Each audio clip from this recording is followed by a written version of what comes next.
Kue tamu lambang kehidupan serta persembahan kepada Ikeng Gondalangi Duatan Saruhang Tuhan Yang Maha Kuasa.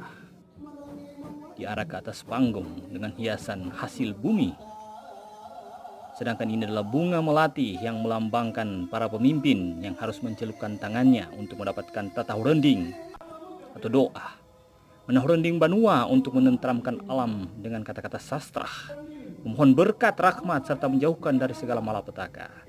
Memberikan pengharapan dan kehidupan serta rahmat dan rezeki yang berlimpah untuk tahun ke depan.